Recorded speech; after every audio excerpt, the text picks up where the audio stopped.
Okay, so the last recording stopped short because the battery ran out on the camera. But at that point, I was almost done anyway. I was talking about what happens or how we define the terms hypercapnia and hypocapnia. Hypercapnia means that you are above your normal range of CO2 in the blood. So you're above 43 millimeter of mercury. And hypocapnia means you're below the lower part of it, which means you're below 37. Both cases have to be adjusted for. The body only wants to tolerate this at a certain level because, again, CO2 can impact on pH, and pH in turn can cause various enzymes to stop working, various things to stop working in the body. So that has to be controlled. Next we'll talk about oxygen transport. Okay, so the oxygen, of course, as we saw earlier, it comes into the blood, and then it has to move around the body while being attached to a molecule called hemoglobin. So hemoglobin is the molecule that binds to oxygen, carry the oxygen around in your blood, inside your RBCs. So hemoglobin has several forms, all right? So first you have, in the form where it's not attached to anything, that's called deoxyhemoglobin. Okay. When it's bound to oxygen, like that, we'll call that oxyhemoglobin. When it's attached or bound to carbon monoxide, that's called carboxy hemoglobin. And this is a particularly problematic form of hemoglobin because this one CO competes with oxygen, and it's way more strongly attached to hemoglobin than O2 is. So at the wrong level of CO, you can easily outcompete oxygen for hemoglobin, and your blood is then deprived of it. This is what leads to carbon monoxide poisoning in your houses, because this builds up and will outcompete oxygen for hemoglobin, and then your blood will be O2 deprived. You also have another form called where hemoglobin carries carbon monoxide. That's called your carbaminohemoglobin. All right. So those are the more common forms of hemoglobin that we have. So hemoglobin will bind to oxygen to form your oxyhemoglobin. This is called a loading reaction. You load it. So it's loaded in the lungs. And when the blood transports the hemoglobin to your tissue, their hemoglobin or your oxyhemoglobin will unload. Okay. That's your unloading reaction, which tends to happen in your tissues. So we're gonna next look at some factors that drive this reaction, either this way or this way, okay? Factors that affect loading and unloading of hemoglobin.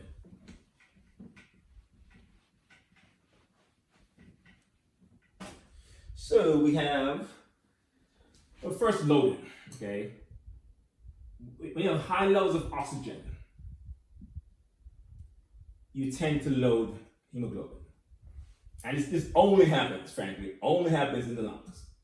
Otherwise, you're unloading it, okay? So some of the factors that drive you to unload hemoglobin. So we have a factor of low levels of O2. If you have low levels of oxygen, for example, in your tissues, then you unload.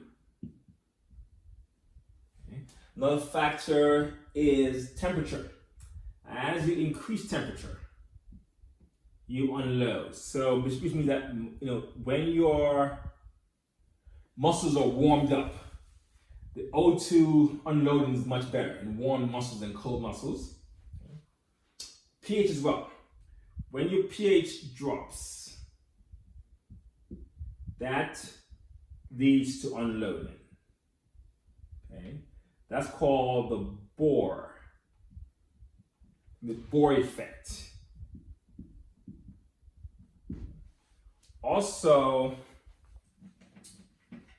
when your levels of CO2 increase in the environment, such as would happen, say, in your muscles as you're working out, then you also unload the oxygen from hemoglobin, all right?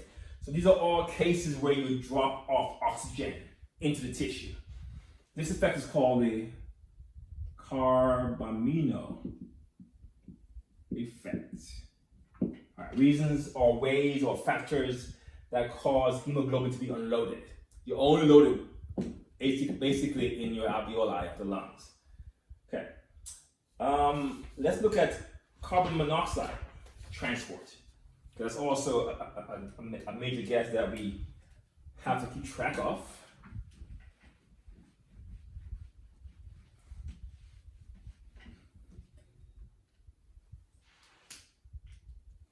So CO2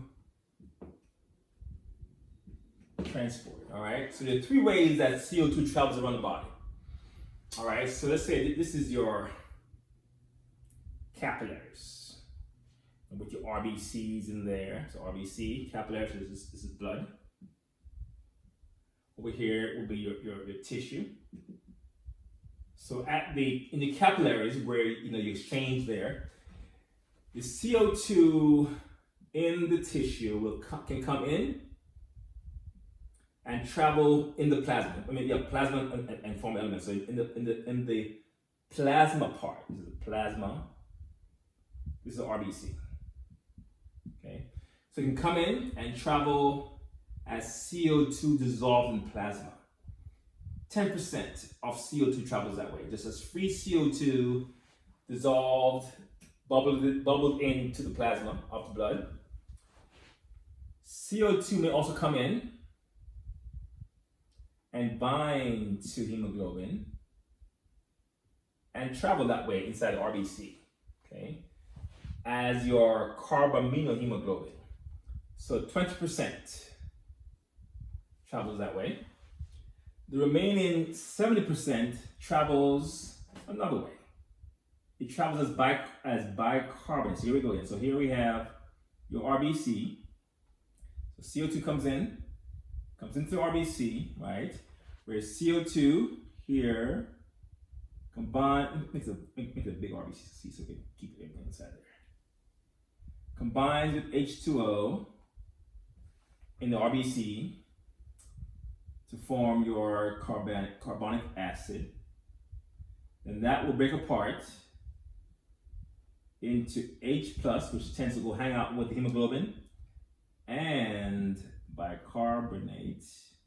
Then the bicarbonate will travel out in the plasma as bicarbonate, where it can act as a buffer in your blood. And when you put the bicarbonate out, you replace that charge with chloride ions.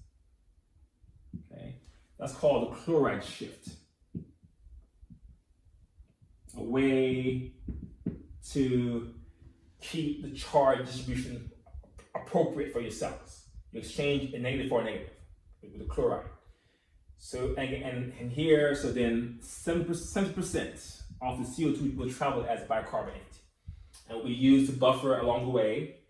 And then once the blood, so this is what's happening when the blood goes to the capillaries to pick up the CO2. Once the CO2 then gets to your lungs, then something else happens. So now the CO2 has made it, or the blood has made it to your lungs. So here in the lungs, your CO2 that was dissolved will go back up, bubble out of the plasma into the alveoli. Obviously, it's the lungs. Back in the alveoli. And then the CO2 that was bound. So RBC, big RBC. Now the CO2 that was bound to hemoglobin, here it will dissociate back into hemoglobin plus CO2, then CO2 will bubble out. Okay, this always happens when you have a high oxygen environment. This is called the Haldane effect. Haldane effect, where high levels of oxygen will cause hemoglobin to get rid of CO2, like that. Okay. And then the third way, let's call it the other one. So recall before that you had your bicarbonate out here. So that bicarbonate will come back in to RBC in exchange for chloride again. So those two always must balance each other out. So this is called the reverse chloride shift. Reverse chloride shift. And then the bicarbonate will combine with H plus to give you carbonic acid, which will dissociate into water, H2O, and CO2. Then CO2 will bubble back out. So that's how the blood delivers CO2 to your lungs, and that's how CO2 escapes out of the blood into your alveoli, to then be breathed out of the body when you exhale. That's it for how the gases are transported in your blood. Okay, we'll stop there.